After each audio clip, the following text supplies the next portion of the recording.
Good evening, dear friends. It's really good our public program is going back on track.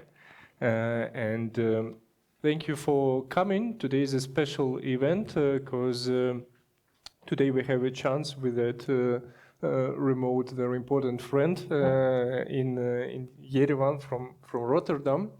So that event is going to be devoted to researchers in architectural field, which is new for library actually, and we want to tell you about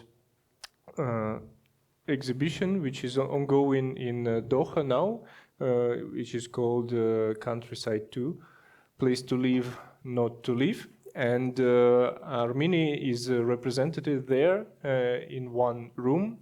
And Meri will tell you about the research which was made to grab some content for that room. I will tell a bit about the exhibition. And Dasha will tell about the whole project, about the Countryside Volume 1 project, about the research and the huge story behind that easy word countryside. Let me introduce you Dasha. Dasha is architect, researcher, curator, artist, and project manager who worked with AMO team inside, very deep inside, to make that project real. Meri is a Library for Architecture research coordinator who was responsible for that research. And I'm Aleksei Lashkov. He is one of library co-founders. And the plan is Dasha at the beginning will tell you around 30 minutes speech about presentation about the whole project. I will tell a bit about the exhibition and Meri about research. Just 3 chapters I should tell you to be prepared. So Dasha, dance floor is yours. Please share screen and... Yeah, I just wanted to say big thank you so much, Library for Architecture, and everyone who came and who find its precious time to be with us this evening. And I'm a big fan of Library for Architecture, so for me it's a huge honor. From the moment I remember I ordered a t-shirt because I loved merchandise of you to Rotterdam, and I made the photo like, hey, Library of Architecture in at OMA office. And now we all gathered here to talk about the huge project that we've done together. And it's my huge honor. So thank you so much again. And I will share my screen. So I would like to start a little bit from the beginning, even though no one knows where this beginning started. Someone said 10 years ago, someone said 15 years ago. But as a conclusion of a huge research that was done together with Harvard University, Nairobi University, Wageningen University, and many other entities, AMO, Koolhaas, and Samir Bantal concluded this research into this famous book that you might know, and the Guggenheim exhibition that happened in 2020, named Countryside, the Future.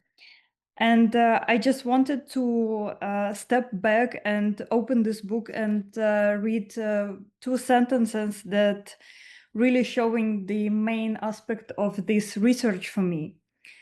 The combined systems of airline hubs, highways, fast trains, self-driving cars, internet, and mobile phones hold us in a self-imposed prison of the urban, where the experience economy tries to hide the fact that there is nothing fundamentally new to experience in urban life. This is a sentence from Ignored Realm by RK, how he called himself, or Koolhaas, how we all call him. That is showing us the necessity to look deeper into the countryside, not as an underdeveloped space or something rural and not efficient anymore, but an alternative to the life that we're living right now. So what actually happened, if you see these two images, the first one is a peasant girls around 1909, and the second one is a very well-known image that probably we all know from everyday life, where countryside is not a place of ecosystem anymore, is fully controlled spaces, fully organized and human-made. And how did we went from the countryside that was a stable environment and people were proud of call it home, to the countryside fully inorganic, without sun, without place, and can be built literally everywhere in warehouses or greenhouses. So Countryside Guggenheim in 2020 collected different attempts to call countryside home again, and was looking into very different geographies, focused on zoom-ins of a spectacular representations of a countryside of 20th century and 21st century, where countryside was a place of political redesign, was a place of mathematical probably redesign of how we inhabit the land and how we use the land for agriculture, and why everything is so strictly calculated nowadays. And Countryside 2025 is happening as a response to previously unaddressed questions that Countryside once set. And maybe there is much more questions that we can have now, especially knowing that the span of this only 5 years fully changed a lot of our lives, not only through COVID or political situations in the world, but also by extreme attention to technologies and AI-driven culture. And why is it happening in Doha? Doha became a central part of this research through imaginative arc that we are going to talk later, but also Doha represents an absolutely new opportunity to shift perspectives on what we know and what we don't know about research territories, and represent especially new audience for this project.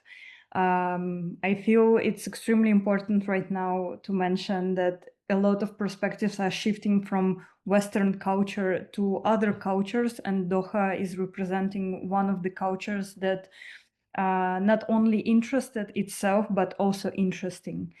So this exhibition aimed to answer how countryside can be a place to actually live and be inhabited rather than a place to live. This is a zoom-in of the first countryside that contoured different areas, as well as Russian permafrost, Africa, Japan, China, Chile. And it was shown as an exploration of a radical transformation of some territories. And actually this book was like a collection and a catalog of those stories. And the new countryside is a geographical arc that spanning from Africa with its center in Qatar through Central Asia, Mongolia, and finishing in China. Actually, the whole conversation around a year ago about where we start and where we end started from the knowledge about world population distribution. That is currently 77% of the world population lives in Africa, Asia, and MENA region. That is around 6 billion people. And by the end of this of our century, it will only increase, and it's gonna be around 84%. And we spend quite a lot of time and trial and errors trying to identify what is our region of the research and how it's going to work. And it's quite interesting that our arc became kind of an exhibition on itself. So the Countryside 2 strategy was different from a strategy of the first Countryside, where we take conservation and looked into this through transformative aspects, where we are not closing our eyes on weaknesses of some regions or regional politics or problems related to ecology, and we turn it into a strength, and how can we work with it to actually make it better and more suitable for the future life. And of course, our main idea is to write a manifesto. That's why this exhibition is very different from a first one, because first was a conclusion of a research, and Doha exhibition, Countryside 2, is opening a 6 months program during the year of this exhibition to write a collective manifesto and turn it into the movement. And in this manifesto, AMO and its collaborators also aiming not to impose structures or simply mirror urban life on a smaller scale, or turn everything that is uninhabited, as by UN prediction by 2050, 70% will be inhabiting the cities, and abandoned countryside that is fully abandoned right now, or less than 50% of people and humankind living in the countryside now, meaning that 98% of a surface of the world is our countryside that is less inhabited than 2% of packed cities. So this manifesto is aiming to turn people not just like towards we should all live in the city now, but to change the perception and open some radical questions. Why do we do it now, and what can we change to inhabit countryside? And of course, this is a project that is done and was done as a first part with extreme amount of collaborators. And for the second part of the countryside, we have different factors and different geographies, as well as, we contacted Library for Architecture probably a year ago, and we started this discussion because for me personally, it's very important to mention that countryside, and why I found this project extremely relevant and important, is a platform for other voices to tell stories about their region from their region inside, rather than us trying to tell what countryside can be for other people. So now, focusing a little bit more on location, Countryside 2 is taking place in the Qatar Preparatory School for boys that is actually was abandoned for quite a long time. And I think it's very beautiful to mention that we as an architectural office as well, we're working with the conditions of the school, trying to preserve its beauty and its historical relevance, because Qatar Preparatory School has educated many notable Qatari leaders since its founding in 1962. And here it's one of the Google Maps photos of abandoned school, and the program of the site was preserved, but we also added very bold idea to turn abandoned fields into a green oasis in the middle of the city. Everything started from a very funny collages, but actually turned into real outdoor farming that we just captured before, right after the opening. And I think this is one of the most beautiful things this exhibition is offering, is this green oasis for the visitors in the city. And we just received few photos how big is the contrast now. For example, you can see these greenhouses, and I think it's less than in 1 month our broccoli is like flourishing, and a lot of byproducts of this farming experiment are ready to be actually used as a food. So our main courtyard is preserved as it was from 60s, but with the added huge greenhouse, we have now a very special space where there is happening not only agriculture, but different activations. And we imagine this place almost as a robotic and very cold with these pink lights. But what is happening in the reality, it's the most, I don't know, maybe the word cute is not too serious, but it's the most green and welcoming space where actual products are happening.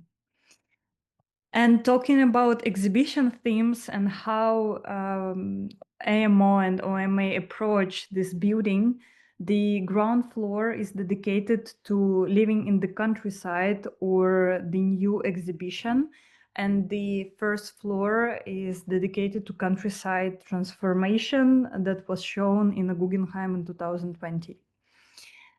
So again, talking about zooms, the areas in US, Europe, Africa, Middle East, Russia, China, Japan, and Australia described a new countryside and its actors. And we preserved the topics and every idea that was shown in Guggenheim, talking about escapism, political redesign, experiments, nature preservation, and Cartesian euphoria. Unfortunately, we don't have enough time to go through every room from the first one, but here we worked even with collages that was done for Guggenheim, trying to really immerse visitor into this research that happened 5 years ago and its exhibition. Talking about ground level, we have our main actors and topics spanned through ARC, where we are talking about Africa, Middle East, and Asia. And before we start in Asia, we are talking about Armenia, that has its own pavilion as a first room of a left wing. Again, the arc focuses on a geographical strip from Africa through the Middle East and Central Asia to Mongolia and China. The arc is significant as it connects 3 continents that represent 80% of the world's population and likely still will be in a century. Over the course of this research, AMO office has developed more than 100 maps researching how the life across this arc spans and what are different conditions that are happening there. And here I'm just showing my favorite one as a human migration, where we overlapped the arc and the map about human migration, and they aligned perfectly, where we even didn't Photoshop it to match the maps. Also important to mention that it traces a historically connected region, once unified by roads like Silk Road and now increasingly by China Belt and Road Initiative. So this region that might not be in the center of attention of Western perspectives or some sort of things that shown in media right now is actually in the attention of China a lot and different other actors. One of the interesting map is the map about colonialism and how this arc was colonized mainly. And of course, one of the most important aspects of ecology right now and in relation to the arc is water withdrawal and different water aspects, gains or losses, and a sea level rise, where we can see that our arc is mainly landlocked, connecting 3 continents and having quite high altitude.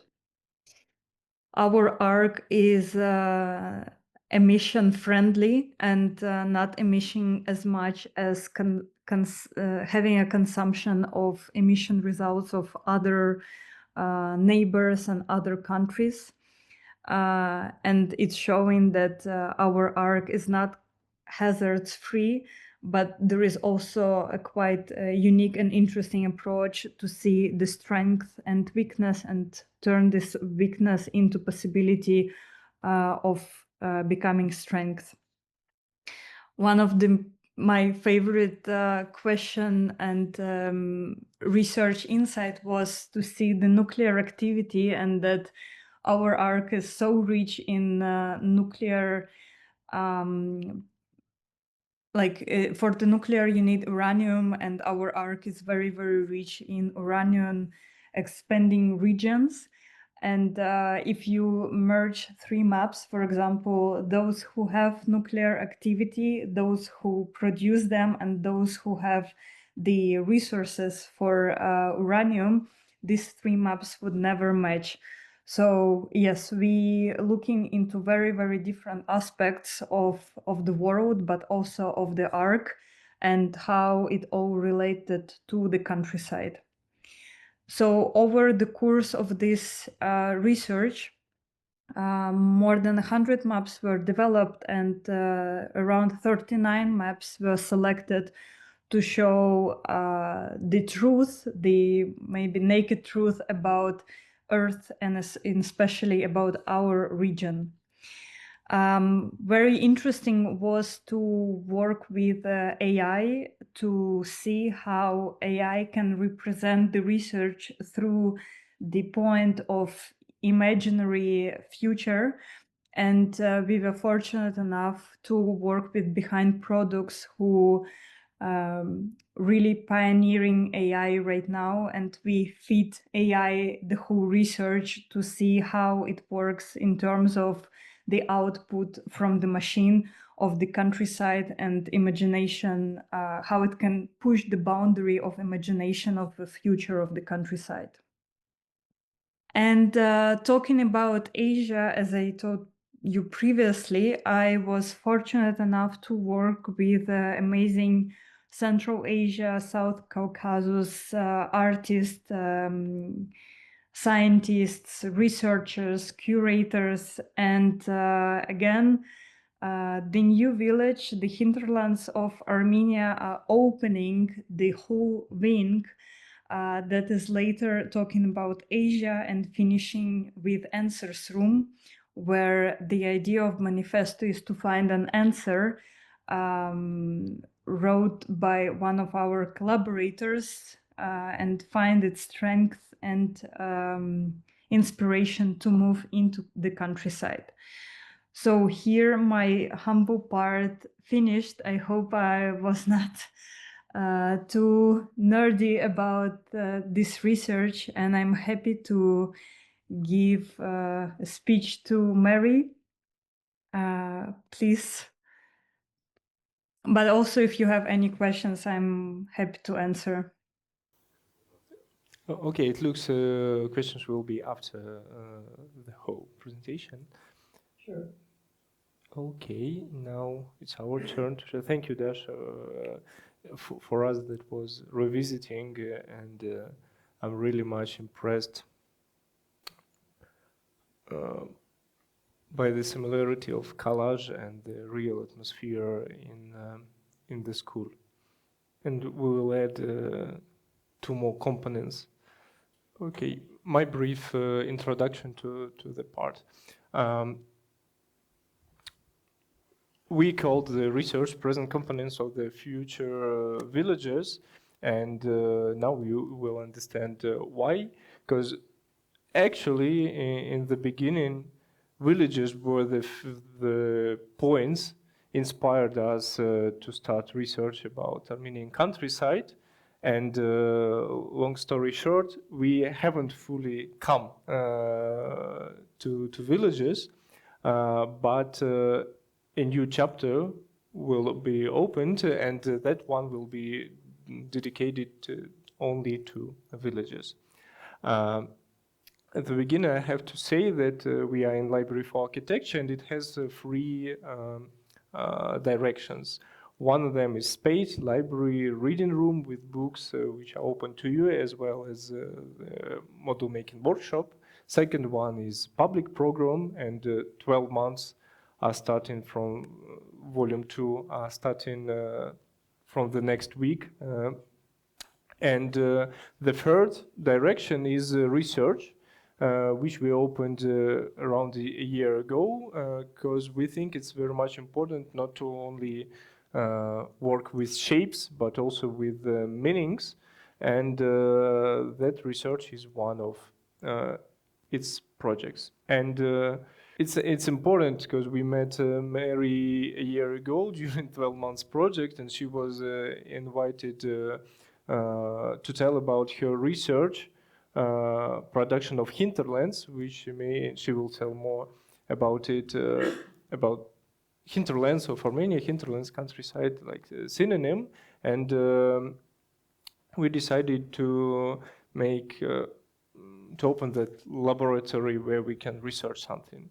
And interesting fact is 1 year ago, when we collected most of topics in research-based projects, most of them were about past, a lot of them are about future, and minimum are about present. So we called our humble research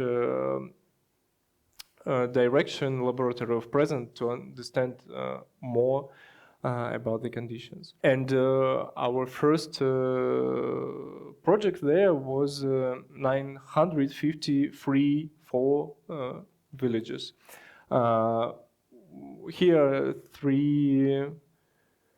are three main interests why we decided to go into the countryside. It's of course obvious for you, but that was important to present globally that in Armenia is monocentric country, and 37% of population lives in one city. And in that case, all the rest can be estimated as countryside. There is only one option to check there is countryside and not countryside is price for square meter. Dilijan in that case is also a city, but generally it's one city against countryside. Even Gyumri and other rather huge cities can be estimated as countryside. And but we focused on villages because village is a unit of potential new life space out of Yerevan, and minimum structure, and can be even self-governed, and it's interesting. And also Dasha mentioned that around 95% of world's surface, of globe surface is unsettled, and countryside in Armenia is 92%. We subtracted cities and villages, so it's surface for something.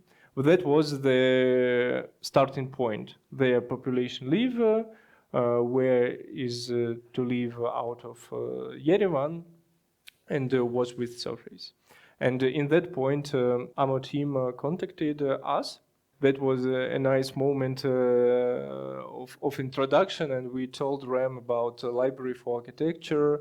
And also here you can see Dasha and Yotam Ben-Hur, who was like, Dasha will correct me, but like chief architect and the curator also of a lot of for the rooms.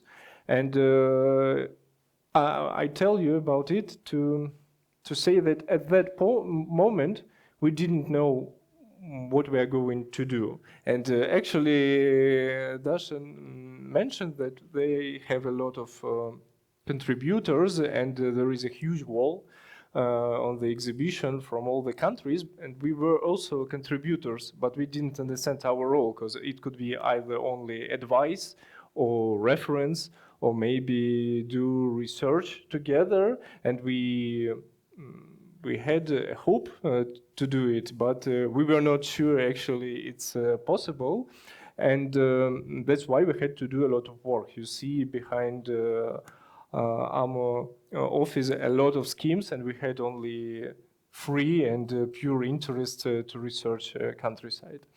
And after that, many weeks of pitching, of collecting data started. And we had that collection of raw information, and our laboratory of present actually started to work. And we compared that laboratory atmosphere with this shot from color of pomegranates, and Meri was Sayat Nava inside all the information, and we had to make something interesting, because you understand it's a very special pitch for us. And we tried to switch from unshaped research to the shape of exhibition. And the idea was to divide countryside in, let's say, 4 chapters. One is ecological context, second is political context, you see, one city versus all other settlements, and like future of villages. And we will tell you about each chapter, because we found it important. Okay, and that was also collage of the room. We broke one of surfaces to make that Sayat Nava image, and we show it. Actually, we try not to make references, but it's our own experience. Very important here is to make sharp, self-speaking thing inside the room. Okay, and of course, we collected a lot of data, but that is boring. We think we are more about social architecture, and it's very much important to ask experts from different disciplines, make it multi-layered, and we asked for materials, for knowledge, for experience. We started to do it, and collected 104 materials devoted to Armenian countryside. And at the beginning there was some sound, that was sound by Haik Karoy. He made especially for the room, and now we just played it here. Also we have a lot of movies. I see movies. I see some of you send something. It's great. Also books, so everything is like a collection of everything. And it's elevations. Elevations is a very important language, which was our connector between AMO team and us, because every day maybe we are updated information texts, and they were printed 1:10 scale here and in the Rotterdam office, and that was a very warm exchange. So 4 sloped walls, and one with all the contributors who helped us to make content for that project. But we haven't showed you there with elevations should appear. Also, it's maybe interesting that you see huge work was on AMO team for many months, and it is very flexible. The whole narrative changed a lot, and the room we received changed several times, and sometimes it increased 2 times, and we had to focus on new materials to fill it. Yes, the space is school, and one of classrooms is here. was ours. And you see how it was transformed from abandoned one into a new exhibition space. Of course, with help of Dasha and her team, and it's very easy, yes, to make that shape into the model. But I can't imagine how those guys like that room. Dasha sent us the right image with the comment. You can't imagine how all we love your room. And you see, it's very difficult for the exhibition to shape you maybe, but yes. And those are images from the opening, how it is installed. Here I give remote control to Meri to tell more about research. Thank you very much, Aleksei.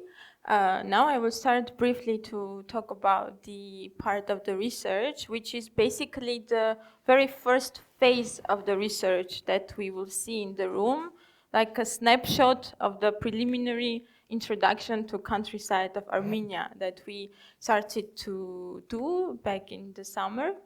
And it was all about network, because as also Aleksei mentioned, we started with this interest in the villages as a network of 953 units.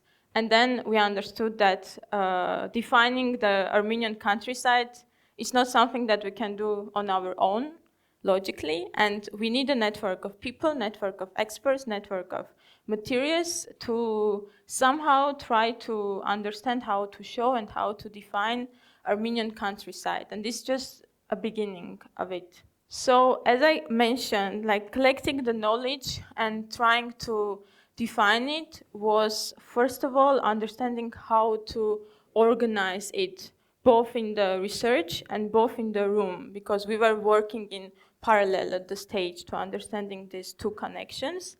And all of these layers that you see are connection, governance, resource extraction, water, terrain, energy, and countryside now basically are our trial to somehow define it in the room.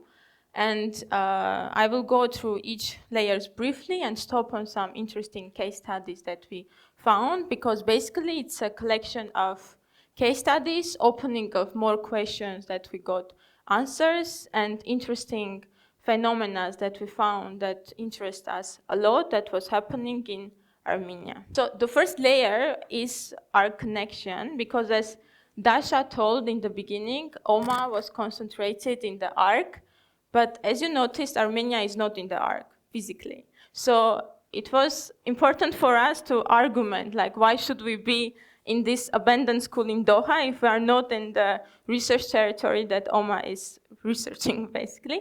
And but we, as we are sitting here, so we found some arguments, and I will go through them.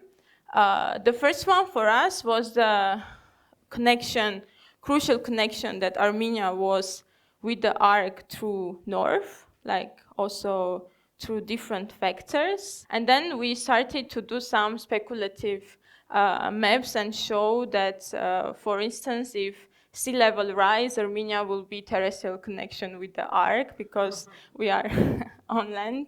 And then we're like, Armenia is not in the arc, but Armenian diaspora is in the arc, so part of Armenians are there, so we are also there somehow. And also there is a screenshot from flight radar showing that in the time of some escalations in the region, through Armenia, there is the safest.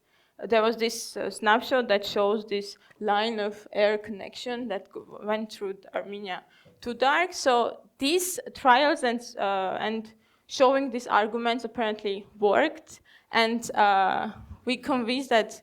But of course, other arguments worked as well. Interest in Armenian countryside as a non-urban territories within the framework of Oma's research. But this was for us also interesting exercise to argument our being there. But also, if you look at the global climate conditions, Armenia is exactly on the connection of two trends usually, like very hot, very cold. What else? Like temperature, like in a lot of places when we were mapping Armenia on the maps of OMA, Armenia was happening in this transition area from different perspectives. So this that I shown you was 3 from maybe 20 maps that we were showing to OMA at that stage, and these are just some snapshots. Because in the beginning we were showing a lot of materials and argumenting them, and then during the process, some of them started to be in the room, then some of them were cut out, so it was a process really going and coming with the work. Interesting but tough.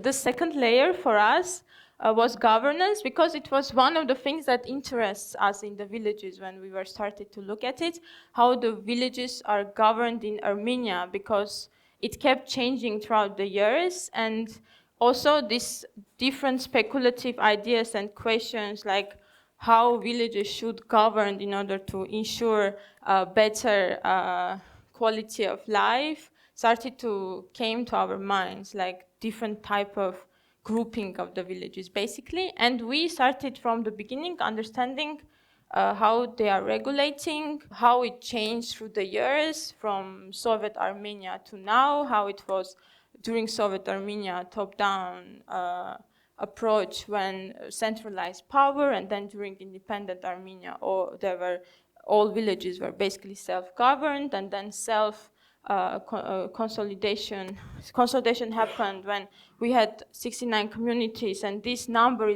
also keeps changing, and how all these changes, they affect the village and the life of the locals and their identity.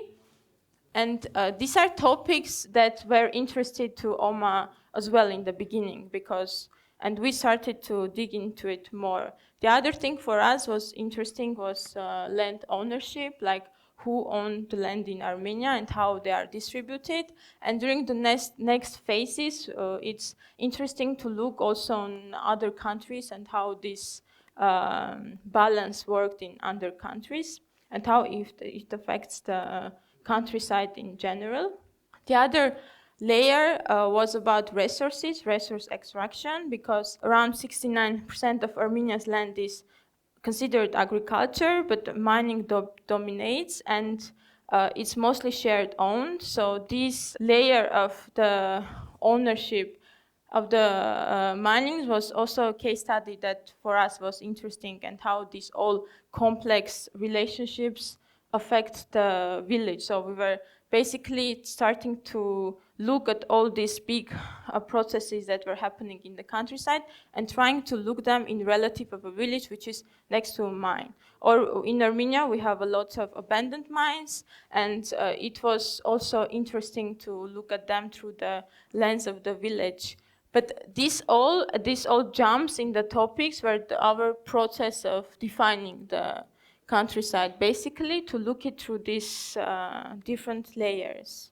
The next interesting, very deep and complex topic for us was the water, because as you saw in OMA's maps, Armenia was shown as the water depleted region and epicenter of water depleted region, but Armenia itself has this paradox of water, because it seems we have it as a resource, but the usage and the control and management is really complex. So we were trying to showcase these processes also with the exhibition in Doha, and mainly taking the case study of Lake Sevan and how the water governance were shaping basically the conditions of the lake and also the villages.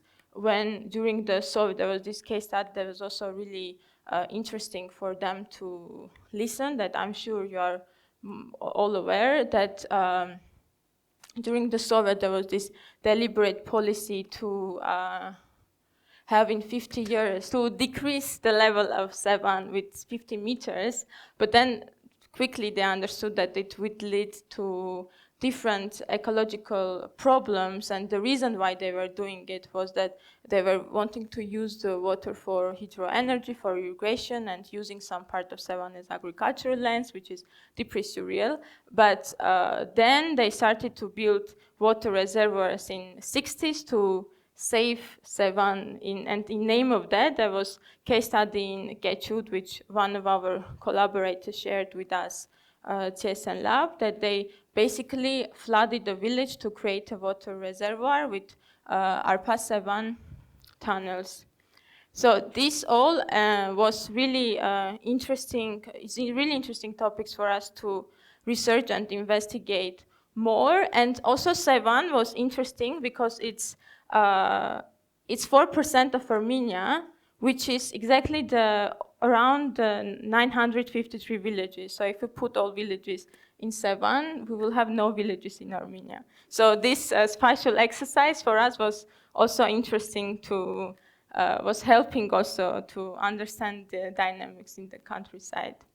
And another case study here was the drama of our fish farms, that during Soviet there was swamp drainage issue, and they made fish farms in Arid plain, but now they got really profitable, and if you look at the exports, we export more fishes than Georgia, but it's depleting the water at agricultural expense and really affecting the agricultural lands and villages nearby, basically, and the right of the people to the land, basically. And then the other layer that we were looking was terrain and three-dimensionality of Armenia, and understanding what is the main altitude of the living of Armenians in countryside, and how it affects, and how altitude affects the way of living. Basically, this was interesting topics for us to discuss.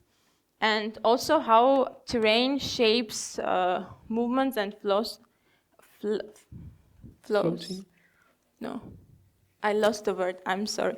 And here, this is example of a Transcaucasian trail around 853 kilometers, that it's a hiking trail across the Armenia. And this is also a really interesting case study and story of two people which are not Armenians, one living in Georgia and one Armenia, Dave and Tom, I think, that in 2010, both separately, unknowingly, to each other, they decided to create a hiking trail in Armenia and in Georgia, like across Caucasia. And when they wanted to open the transcaucasian.org domain website, he saw that it's already taken because Tom was doing it in Georgia. So they connected and they made it together. And now it's one of the longest hiking trails in Caucasia, which is also interesting, and looking at it through Armenia and terrain of Armenia was also interesting exercise for us. It's just one of the most impressive. Yeah, this is maps that we loved, the soil map of Armenia, like purely cartographically. It was one of our favorites to show the different type of soils and this style of cartography. And yes, data was taken from Interactive Forest Atlas of Armenia, thanks to them. and another layer, the sixth layer for us, quite interesting as well and complex surely, was energy, because in Armenia more than 70% energy is imported, and when we were calculating the energy that is used by countryside, we understood that residential, like households, every third household in the countryside relies on biomass as an energy. So this was also interesting finding for us, and looking at biomass as a sustainable energy source and how it's in Armenia working. It also was quite useful for us to understand here, and in general to look at different energy sources in Armenia, and this juxtaposition of nuclear plant and biomass on the other hand was interesting to map and put together and talk about it with OMA team as well during our discussions. Then the central part of our room was devoted to this parallel of Yerevan and everything that is not Yerevan, basically, where we collected these different findings and in a very simple way tried to show them, because we were kind of introducing it to a foreign eye, and that's why it's a collection of simple but accurate maps about Yerevan and overall Armenia, and some schemes about parallels, and on the upper part is collection of various video materials and images describing the countryside now. Those are drone images, those are villages of different videos of different initiatives happening in countryside, as well as reportages about people of the countryside, because for us it was interesting to understand who is the person of a countryside now. And this is from the lower part, when we were putting this different type of maps and showcasing Yerevan and the rest through different points of view, starting from the housing cost and showing that there is a difference of maybe 6x difference in housing cost, for instance, in Yerevan and in Sunik region. And of course, we all talk lately about unhealthy and air quality, and also showing it on the map visually was also really strong visual effect, and showing this juxtaposition of Yerevan with areas nearby as well was quite interesting. And also the heat and degree that the countryside is 10 degrees cooler than the capital. And the central part, the other part of the center, for us was interesting to map educational initiatives. And of course, it's interesting that, I mean, we all know about TUMO and COAF and all initiatives that are happening in Armenia, and it was interesting to map what they do together on the Armenia scale and see how they correspond with each other, and also how much of Armenia is basically in that initiative. And it was interesting to look that mainly the northern part has this, although that might change because they are happening more and more initiatives in the southern part, and this will also keep investigating.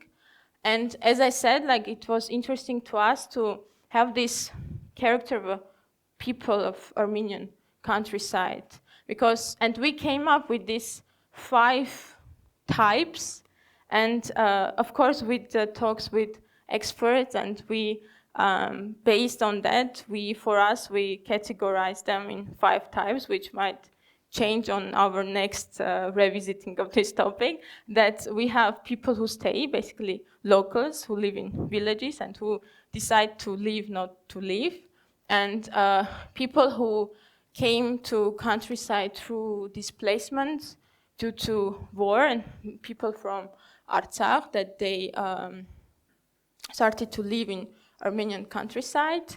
And another interesting typology of people who are in countryside are basically people who are moving from Yerevan to Yerevan, that people who are moving from Yerevan to nearby villages, and they stay there and sleep there, but they work in Yerevan. Because when we look statistically on how the population is in Yerevan and in other regions, it can a bit trick us, because a lot of people who live in nearby villages and are registered in nearby villages of Yerevan, administratively, they don't live in countryside. Their whole day and is in Yerevan. So that's a bit tricky. And another movement that we noticed that is this investment-driven movement, that every year we see lots of people opening guest houses in villages and working there and living there. So these are this movement. And also there is this layer of people who purely romanticizing countryside, and couples, young couples or remote workers who decide to move to countryside for live there, and that's an ideological and philosophical decision. But the thing about this, that we had struggles, that it's hard to describe it statistically, like to understand which percentage of people, because we cannot find that there is no available data on that, so it's a bit tricky, and it should be through maybe nationwide survey, I don't know. And then another thing that we wanted to showcase, and we put it on the top part of the central center of our room, and that you saw some videos in the beginning, was a couple of projects and initiatives that are happening in the countryside that also we wanted to showcase. And of course, there are lots of ones happening, but in the framework of this exhibition, we chose 3 in one video box, and first of them is From Data to Change project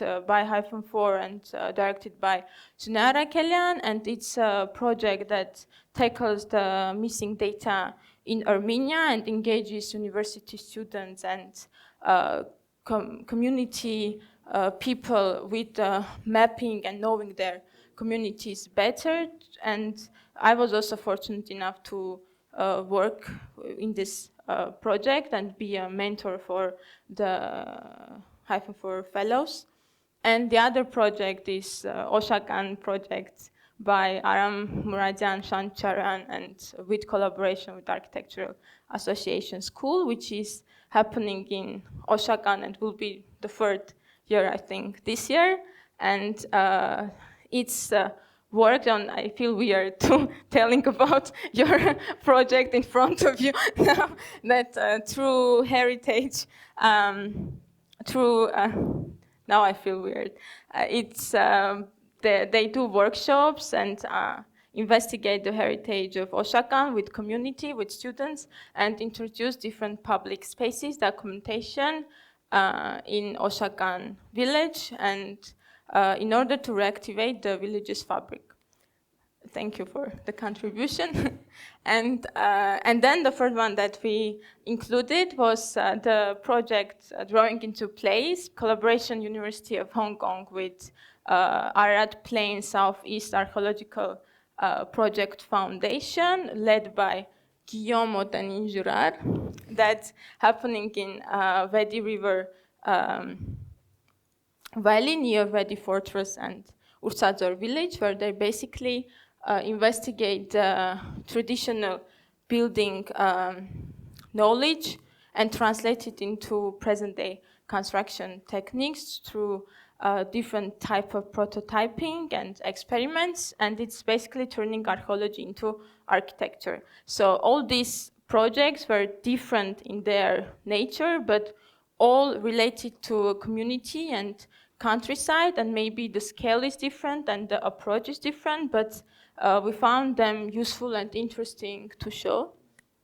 And thank you for your contributions. And this is the credits of the room, introducing the curatorial team, the main contributions, the support, and thanks to the experts who guided us, and guided us not for only this exhibition room, but for the future research as well, because it's a process that is happening, and we will meet you again and talk to you again, and discuss a lot of topics again, and it would be an interesting experience. And this is our all contributors that some of them contributed videos, some of them materials, some of them book, some of them maps, and some of them their knowledge.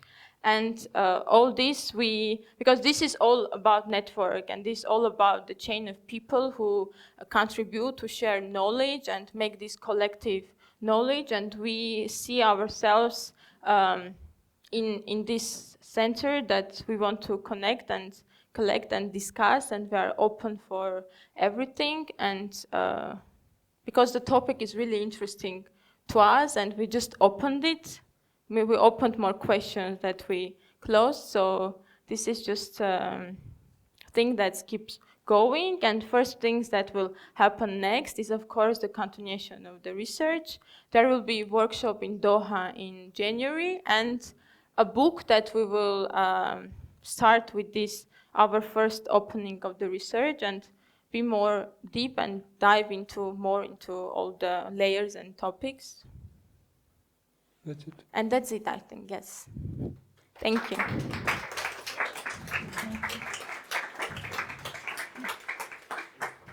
Dasha, can you also add 2 words how you observed the Armenian Room, how you presented it? You had a formula, I remember. Formula?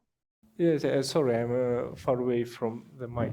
Like how you tell about Armenian Room when you make a tour? For me, what was the most interesting is that in general, when we're looking into the condition of our ark, it's very, very similar condition to Armenia, meaning that it's not easy to live there.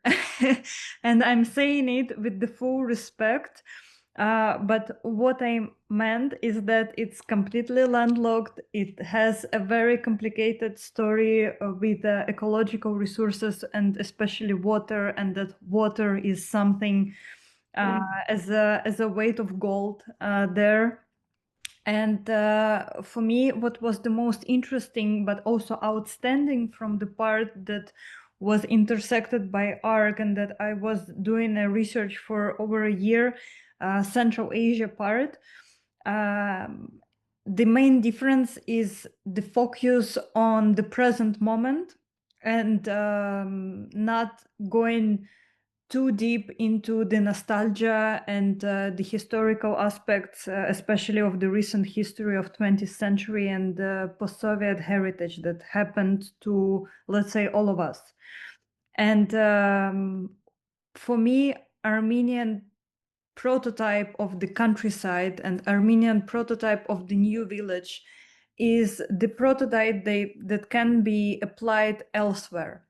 And I think this is the main strength of this room, and that's why this room is outstanding, because it's giving you almost like a recipe. What do you need to have a perfect village? And again, it can be said that, oh, there is no education in the village, and then you can just copy paste this idea of those blocks that can be put elsewhere in the countryside, in the mountains, in near water, it doesn't matter, and you will be always connected to the internet, and kids can always be connected to the world, let's say, that is outside if they don't have an internet in their homes in the countryside. Or another aspect is this water resources, how the country that is completely landlocked and doesn't have any possibility to be near water, near big water. For example, Caspian Sea is still quite a good connector through like a Black Sea and Caspian Sea. Some countries that are landlocked still can have the possibility to be connected through water pass. And for Armenia is not the case. And also the mountainous areas that might be perceived as living in the mountains hard, Armenia is showing no, it's actually much clearer air, 10 degrees cooler. And in general, my favorite image is that gathering in mountains, like mountains as the first performative thing or something. I think Meri showed this black and white image as well. So here again, the strength points of this research is the prototype of the new village that can be applied elsewhere, even if the country was not a part of a post-Soviet thing, even if country has its own resources that are owned by other countries, making them be dependent on the resource, especially extractions. And I can clearly see that the formula can be applied in Africa, for example, that other countries along our arc can learn from it and can adapt some of these principles, especially about self-governance, but not being rioting and be against the main government politics, but being able to manage, let's say, the settlements independently or not be too too much in all of the main chain of the governance. And the magic about this project, as Meri said, is the network. So it was funny that your net worth is your network, and this research is really showing that this is the case, but also the idea of abundant amount of people and different resources that are outside of Armenia, meaning the diaspora, is something really, really cool that is happening, that even if you are not living in Armenia, there is other ways to support your country and the countryside in your country.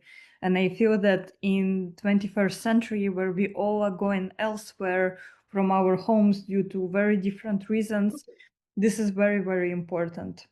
So for me, this is main key points of this research, and this is the main maybe winning aspect why it's worth to have a room, because the idea is to give this perfect recipe of the new village that does not have in its agenda reliance on too much of the nostalgia, but much more forward-looking typology of the new settlement.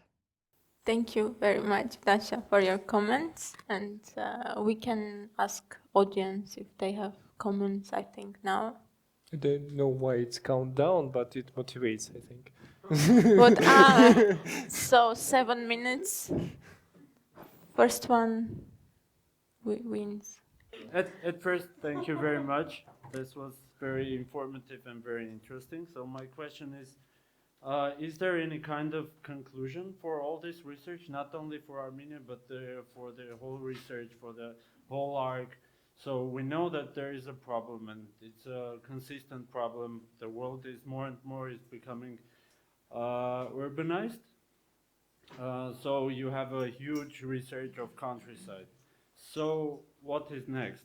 I understand that it's a work in progress and that continuation of the research as you wrote in the presentation, but do you have any idea what is next, and are there any solutions, even hypothetical? So first of all, this exhibition just opened in Doha and is gonna run for the whole year.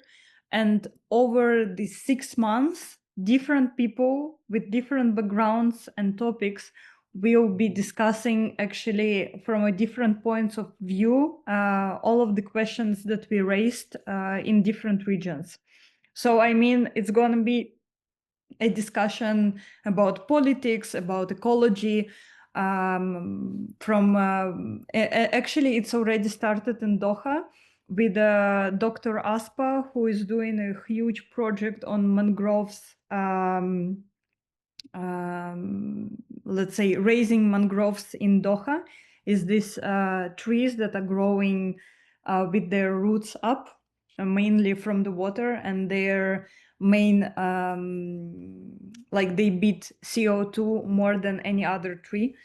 Why I'm saying this is because nobody knows the clear answer, but everyone is trying to find or contribute to the solutions about how we can imagine in 2025 and 21st century way to maybe not move fully to the countryside, but to imagine our life there and be active participant of the countryside life ourselves.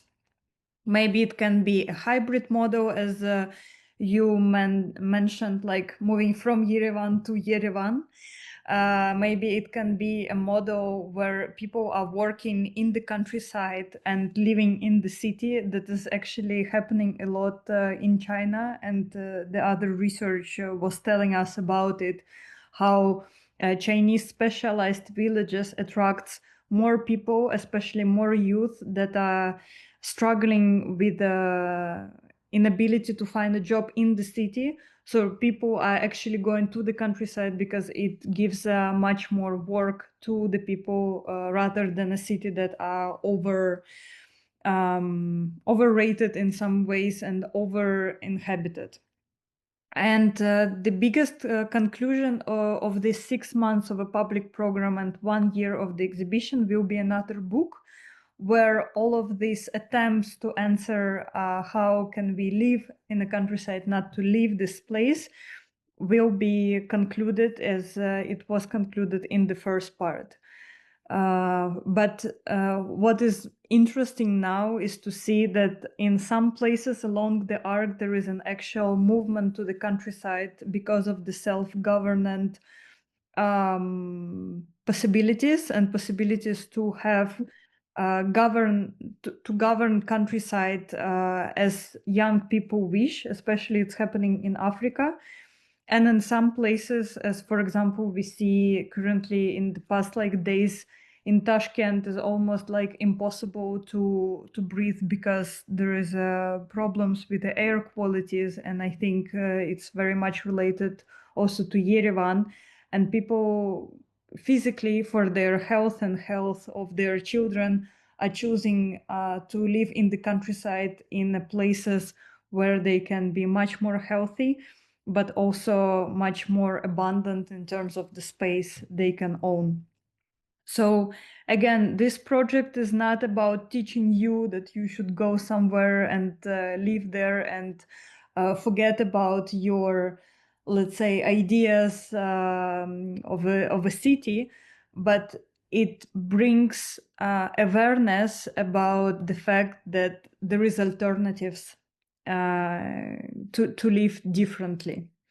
And we hope actually with this version of the countryside, not only to create a manifesto, but to create a certain movement. And that's why we're bringing a lot of people in Doha that are going to the countryside, to farms, to different places to see that countryside is possible in a condition not only of a green countryside that we can imagine, with a lot of trees and everything is nice and green, but also countryside can be beige, countryside can be in the desert, and countryside can be in the steppe. So it's a very challenging thing, especially when people perceiving countryside as a huge, green, abundant forest. But in some places there are no forests because of other climate and other regions. And we want to expand this knowledge and to learn from other people who actually live there and who actually dedicated their knowledge, life and science, and themselves to living there and to exploring these areas. So I really hope that I gave a little of a glimpse of an idea, but in the most physical way, it's gonna be a lot of workshops and open public talks, and hopefully a physical representation of the books that will collect all of these ideas how to actually move to the countryside. Yes, so it's not everywhere that some countryside is very green and etc. But sometimes the countryside, even the abandoned one, can be a great source of food also. I'm speaking about foraging and wild food, and for me, Armenia is a great example, even worldwide, of how this type of tradition and culture can be spread in the young people and people who live in the cities. They eat a lot of wild greens, and it's very inspiring. So my question for you guys from Armenian Room and for you, Dasha, was this theme featured in this exhibition and Armenian Room? Regarding Armenian Room, it's better if Meri can answer. Thank you for the question. For this phase, we didn't go really deep into the food as source in Armenia, and we more were looking at it from a bit bigger But scale. there was one scheme about the products which are growing, Yeah, and actually a lot of. We didn't see, and there is also correlation between south and north and how different products are distributed. And even fish, Meri mentioned, is very influential thing. And in the first book, there were several essays about future of food and how it works. And it's really inspiring. I really like you as an insider in food, making food, making products food. Your question, we can research it together. We can discuss it, yes. But so far, yes, as Aleksei mentioned, we had one map of products, agricultural, across Armenia and how they are distributed and volume. So that was the layer of investigation that we, within the framework of the room, we went into. But of course, we can have a discussion. It's very much linked with the topic of energy, because it's also very linked with imports and local products. So it's exactly the same, but energy for human being and energy in the scale of country. It's important to develop it. And in the exhibition, there were a lot of examples of very contemporary farmings, and it's really cool. Maybe Dasha, you can tell about it. Yeah, sir. But I see. But I'm asking precisely about foraging and wild food because agriculture and different types is a big theme. But I think that this is also very interesting and potential. I guess in some degree it relates to like biodiversity. I guess the COP is happening here that says something about Armenia's biodiversity. I don't know. Maybe they haven't had the chance to go into it yet. The word foraging, the topic of foraging, that's why they're not talking about this. Cool idea. But that's really interesting. Let's have a discussion about it. First of all, thank you so much. Like, I cannot see who asked this question, but I honestly grateful for you. Nice to meet you. I'm grateful for you asking this question because I think personally it's one of the most interesting and important questions. And it's very much linked to food securities and insecurities. And over time of our research, we were trying all the time to connect to food, but I have to say that I think we failed a little bit because this topic is worth like another discussion on itself.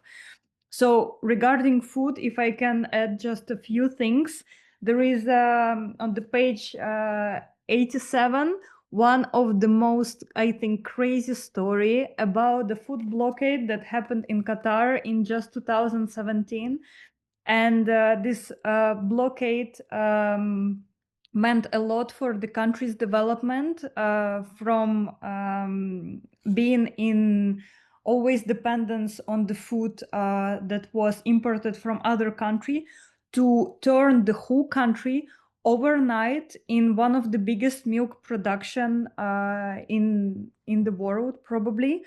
And this milk production farm called Baladna, where there is like 100 cows just being there. And this is how Qatar overnight turned from a dependent country on food to food that produced its own like Qatari mozzarella, basically. And another very interesting aspect about food was the research on Kyrgyzstan. And why it's interesting, because it's hilarious. So basically, I think 2023, Italy, mainly I'm talking about Sardinia, and Kyrgyzstan made an agreement. And this agreement meant to bring 100 shepherds from Kyrgyzstan to Sardinia.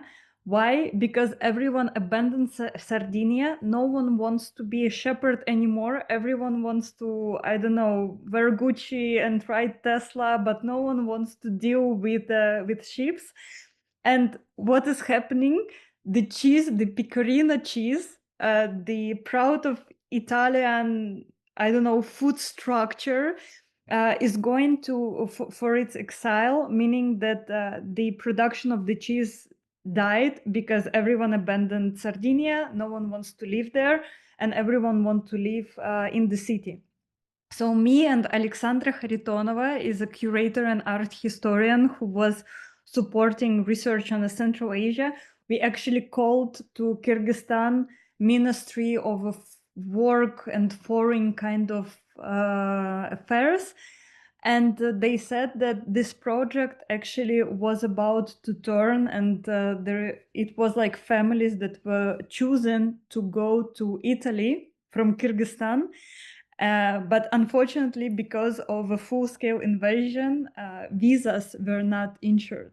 So people did not receive visa to save pecorino production in Italy and move there from Kyrgyzstan. So there is a lot of very weird but very interesting things. Another interesting story was the story of Kurosaram that was told by Zhenya Kim and supported by Victor Kim, a photographer who documented Kurosaram history from like late 19th century. That people in 1937, Stalin made one of the biggest deportation in the history of Soviet Union, deported 178,000 Koreans from Russian Far East to Central Asia. So it was partially like a real cleansing, but also because he thought that Koreans are a suspected minority that can collaborate and cooperate with Japanese, even though like Koreans were actually running from Japanese invasion from North Korea that was not that north before. It started being north after Second World War to actually China and then further to Far East Russia. Because Japan was trying to conquer them. But long story short, he deported a huge amount of people in almost kind of a one go in 1 year. And those people who survived also brought their own tradition. And one of this tradition was markavcha. And if you know, it's this kind of recipe of the carrot that you like. It's kind of close to a lot of South Korean dishes, but markavcha right now is one of the most important dishes that you can meet in Uzbekistan, close to traditional Uzbekistan thing that you can find on a market, bazaar, or whatever. So the food history is very interesting, and its stories is very, very relevant. And I actually would be extremely grateful if for the upcoming workshops in Doha, maybe you guys will be the first who will again talk about food on a very serious level. So thank you so much for bringing it up. Thank you. I see our I see our library is going empty, but exhibition, you see how Dasha tells about it, how Meri tells about it. The exhibition is actually a huge building covered with wallpapers with a lot of images, schemes, and text. It's actually like the whole great book printed on the building. And we really, if you have a chance, there is a good direct flight to Doha with no visa to dive into all the topics, and it's really mind-blowing. Thank you, Dasha, for being with us today. Thank you, Meri. Thank you, all of you, for being here. And please join the research and further steps. It's really, that will be a very valuable contribution. Thank you so much. Thank you, guys.